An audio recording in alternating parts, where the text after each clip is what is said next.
Abakunzi ba Blessed Family twongeye kuza kugira ngo twongere tubane mu biganiro nkuko dusanzwe tubikora. Iminsi yari baye myinshi kubera ibintu byinshi biba bitandukanye. Abantu muri isi twirukanka kubitunga iyi mibiri, ariko noneho ugasanga umwanya wabuze, ariko twongeye twagarutse turabonetse kuko tuba duharanira kugira ngo dukore byose tubashe kubikora mu gihe nyacyo. Iyo kigeze Imana itwemereye ikadoreza uyu mwanya, ni ukuri tujya tubana namwe. Mbere yuko rero dutangira ibiganiro byacu nkuko bisanzwe, ngewe muri kumwe ni Betty na Emmanuel. Turabashuje kandi nkuko yarabivuze, Imana igume ibahane umugisha natwe. Amen. Reka rero nkuko bisanzwe dutangize n'isengesho, hanyuma tukwakire kugira ngo tugezeho icyo umaze iminsi uduhishiye. Kaduce bugufi dusenga Imana.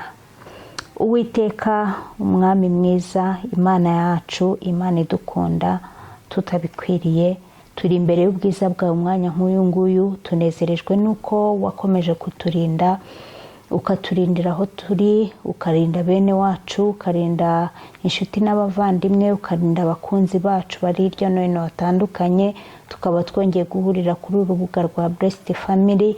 Data wa twese rero twongeye kuza kugira ngo dukore ibiganiro. Bana natwe, uduhe umugisha, uduhe umwuka wera wo kutuyobora, kandi ubane natwe mu gutangira no gusoza. Twizeye kuri Imana yumva gusenga mu izina ry'umwami wacu Yesu Kristo. Amen. Karibu rero tukwakire kugira ngo dukoreshe umwanya neza muri iyi minsi. Umwanya usigaye uhenze. Reka rero tukwakire kugira ngo utugezeho icyo waduteguriye muri uyu munsi.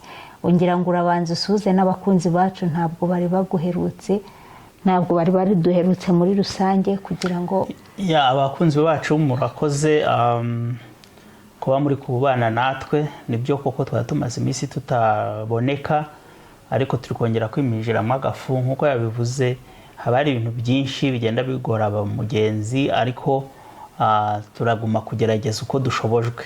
Kandi namwe nitujya tubura, mujye mudutera agatege, mutubwira atari ko muri hehe. Ariko abantu benshi baraduhamagara bakatwohereza ama message batubaza nyine, tunabasuhuza aho bari hatandukanye. Abakunzi bacu hari abari mu gihugu mu Rwanda, hari abari hano muri Kenya, hari abantu dufite i Burundi, hari abantu bagiye batandukanye n'abari hanze y'umugabane wa Afurika. Ntabwo ari abantu benshi cyane, ariko kamwe tumaze kugira umuryango w'abantu 1,500 n'abandi, sibyo?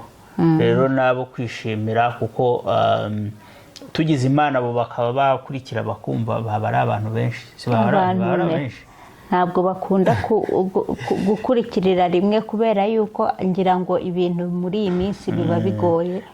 N'abantu kubona umwanya no gukurikira ibintu biraruhisha, ariko turabishimira kandi kubana namwe ni by'igiciro. Ni ukuri Imana yacu duhana umugisha. Uyu munsi rero tugiye kubana mu nyigisho, tugiye kujya muri bwa buryo twavuze tuzaduhura tugahugurana ku ijambo ry'Imana. Rero ikintu cyo tugiye gukora, turashaka kuganira ku kintu kijyanye n'imbuto z'umwuka, kubera ko imbuto z'umwuka ni ibintu bifite umumaro. Kubera yuko buriya umuhinzi wese iyo ateye igiti aba ashaka umusaruro, abashaka gusarura, abashaka umusaruro, kandi imbuto nizo z'ingenzi, nizo aba ashaka. Rero tugiye kureba uburyo imbuto mu biganiro bigiye bitandukanye, kugira ngo dukore ibiganiro bigufi imbuto z'umwuka, ariko turabihera mu mizi, mu mizi wabyo.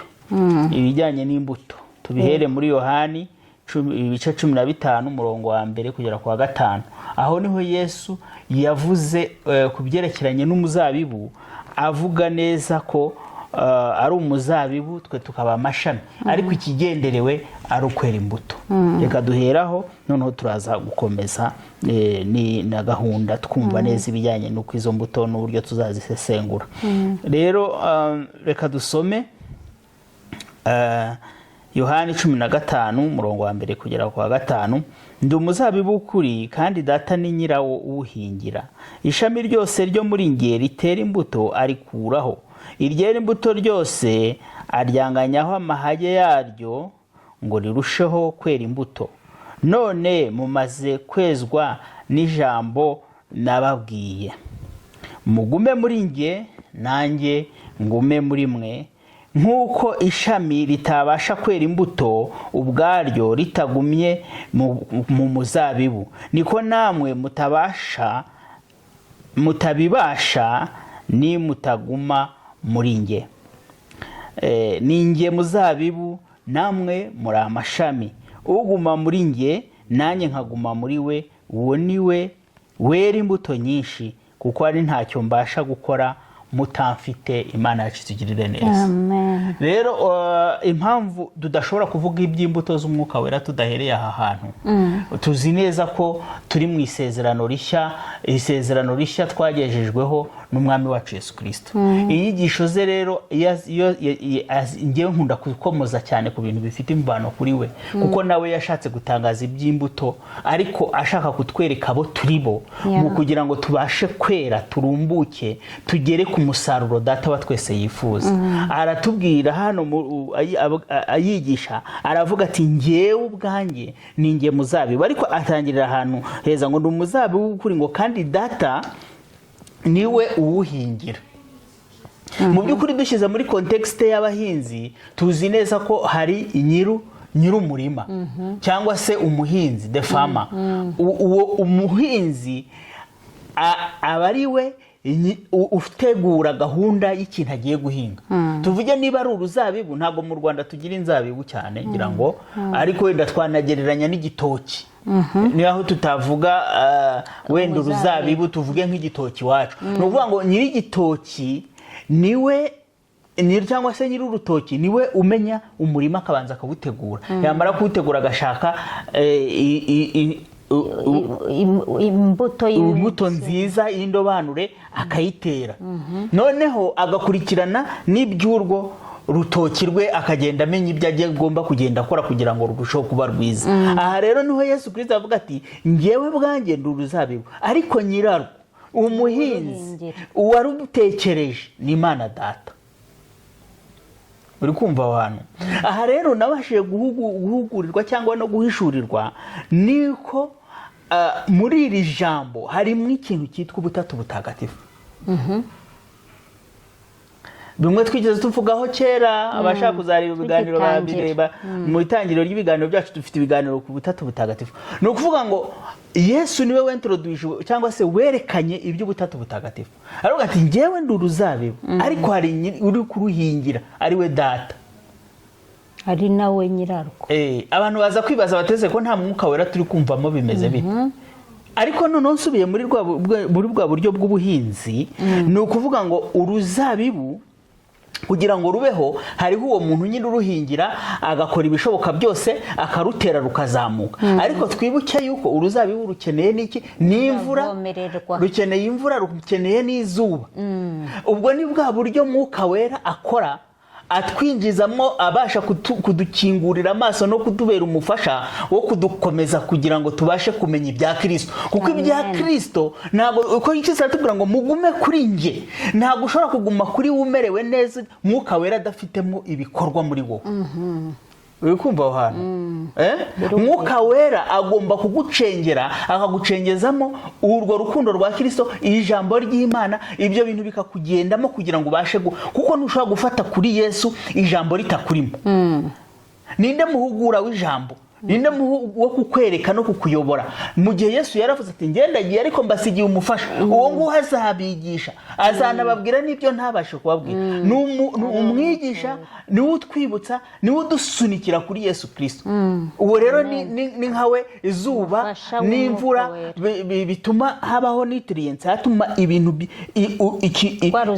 uruzabibu rubasha gukurura, rukazamura amatembabuzi, akazamuka akajya mu mashami. Uri kumva ibyo nashaka kuvuga? Ni ukuvuga ngo harimo ubutatu butagatifu muri iri somo, buri gukora kugira ngo wowe wera imbuto.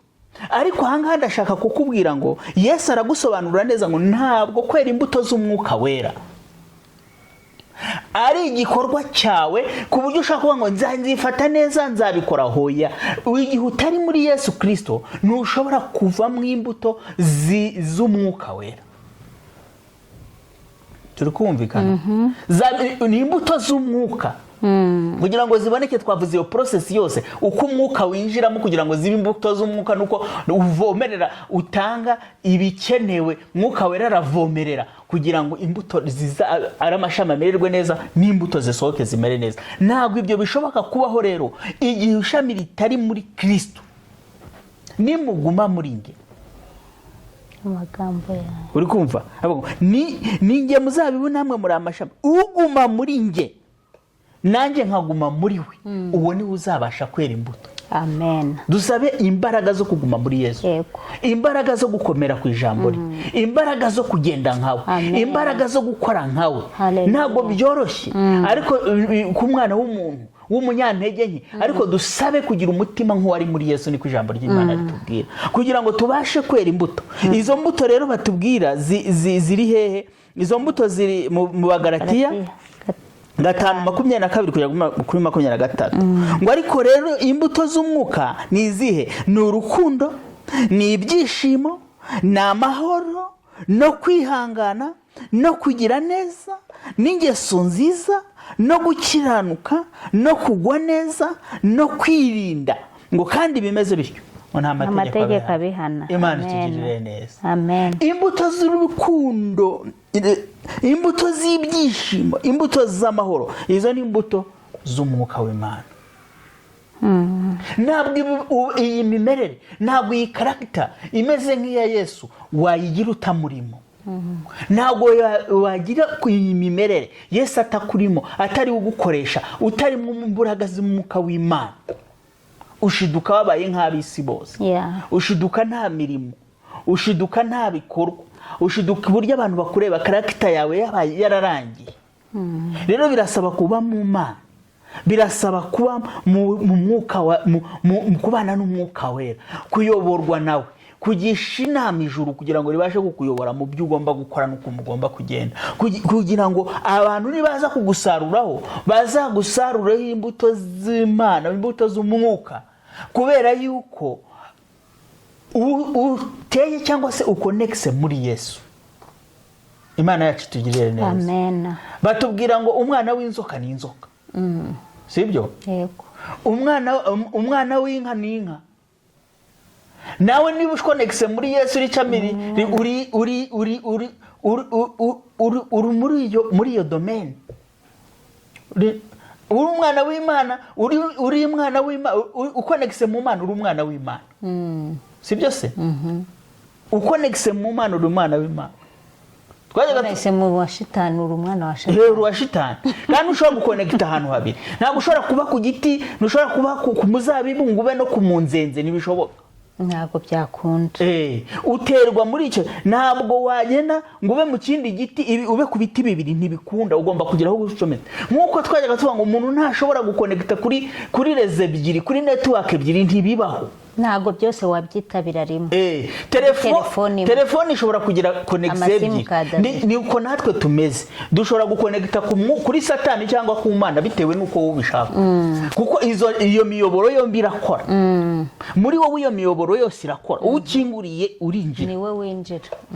Iyo ukinguriye nk'ubu hano turi dufite Safaricom, hakaba na Airtel. Mu Rwanda bafite MTN na Airtel. Hari na Tigombe, zose zikora ari n'eshatu. Ariko nukuvuga ngo ntushobora, telefone yawe ishobora kuba iri mu iyo mirongo yose, ariko iyo mirongo yose ntushobora kuyihamagarira, ntishobora guhamagarira rimwe muri telefone yawe.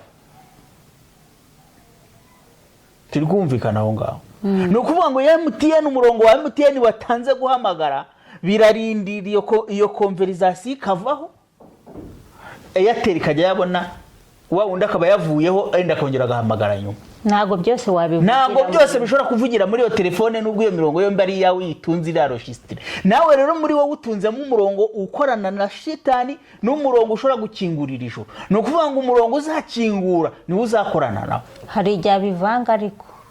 hari abavangirwa nyine niyo mpamvu abantu bavuga ngo umuntu aravangiwe.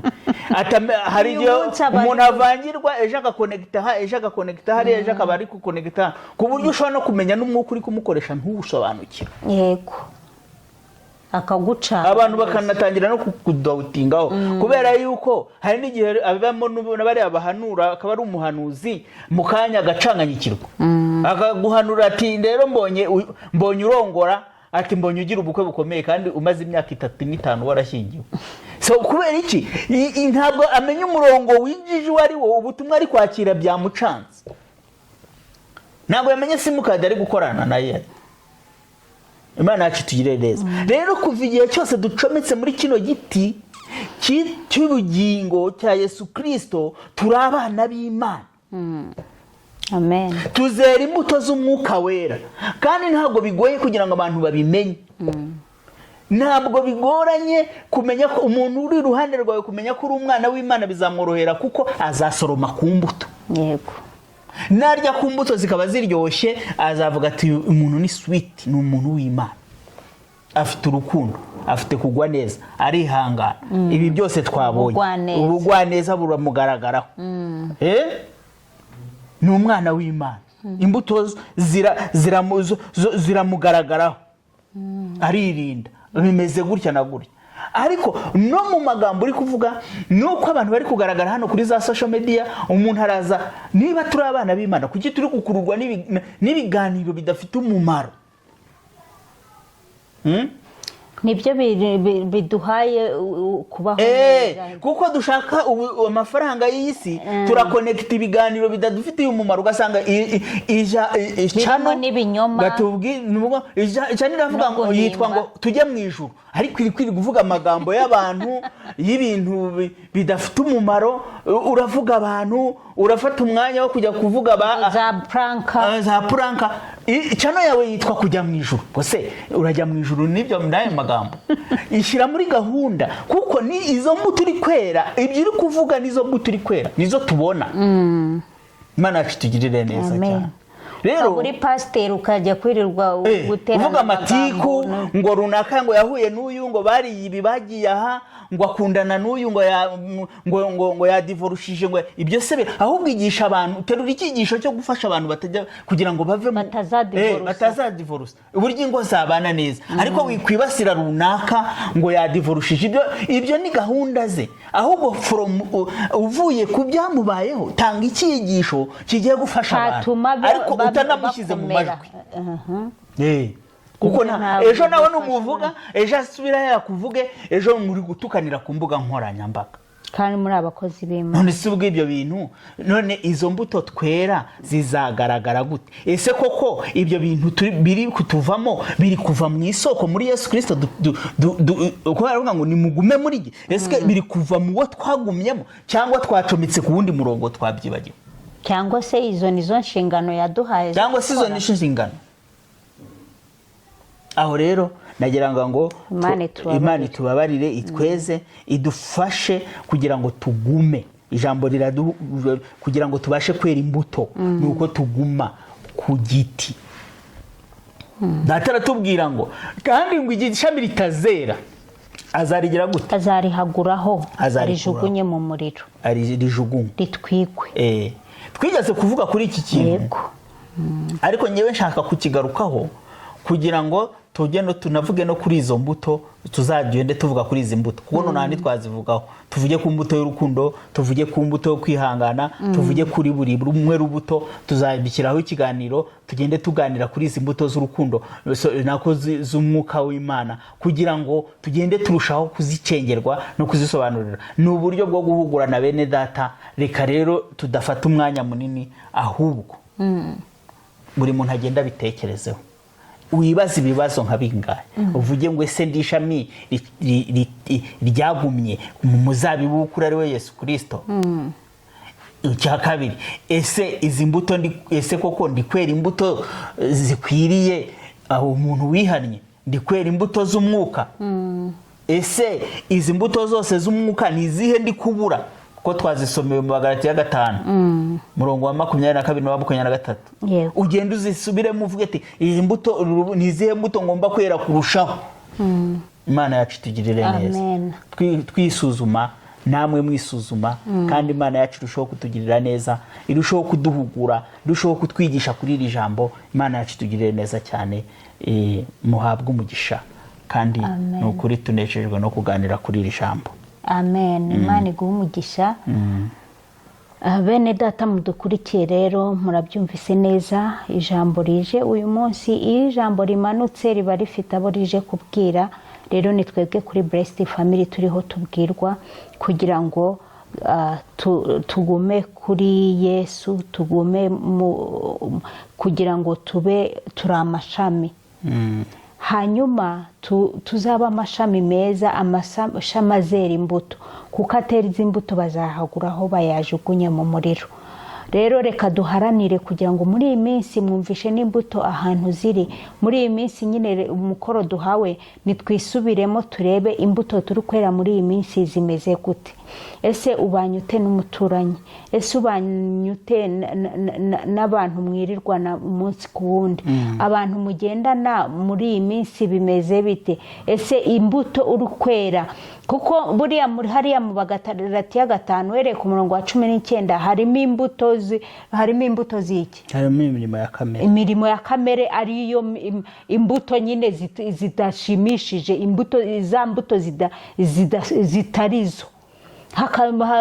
Twagera kuri 22 hakaba imbuto nyine z'umwuka arizo tumaze kumva ahangaha. Rero ugende uhasome hombi, ugerageze urebe ibyo byo haruguru muri Galatiya 19 no muri 22, urebe ibyo warwanya kuva muri 19 ukarwanya muri wowe, birashoboka. Hanyuma wimike izi mbuto zo muri Galatiya 22. Imana yo mu ijuru tugire neza rero, kandi biteho, kandi turabakunda mu by'ukuri. Dusenge isengesho rigufi. Reka udusengere hanyuma turangize dusezeraneho. Uwiteka Imana yacu, turagushimiye kuri Imana nziza. Yego. Ni ukuri tubonye yuko ntacyo twakwibashisha mu kwera imbuto mu buryo twagaragara. Muri gahunda zose birasaba yuko tuguma muri wowe Yesu Kristo. Amen. Turagusaba ubwo butware n'ubushobozi bwo kuguma muri wowe, kuko kuguma muri wowe bidusaba ku buryo bukwiriye bwo kwitwararika no kugira uko tugenda no kugira umutima nk'uwawe. Urakoze rero kugiye kudushyigikira muri iyi si tatworoheye, muri iyi si ihangayikishije buri umwe wese, ariko wowe udukomeze, utwikomerezeho mu izina rya Yesu Kristo, kugira ngo tubashe kwera imbuto, kugira ngo tubashe guhindura iyi si nziza, tukayisiga ntituyisiga uko twayisanze, ahubwo tugira icyo tubasha kuyihinduraho, abaduhungiyeho bakatuboneraho umugisha, kandi tukabasha kubera imbuto nziza abadusanze. Urakoze ko hari kuguma kuduhindura mu mitima yacu, kandi ko uguma kutugirira neza, tukabera abandi imbuto zikwiriye. Urakoze ko ari wowe bidushoboje mu izina rya Yesu Kristo. Amen. Murakoze. Imana yo mu ijuru bagire neza. Shalom, shalom. Shalom.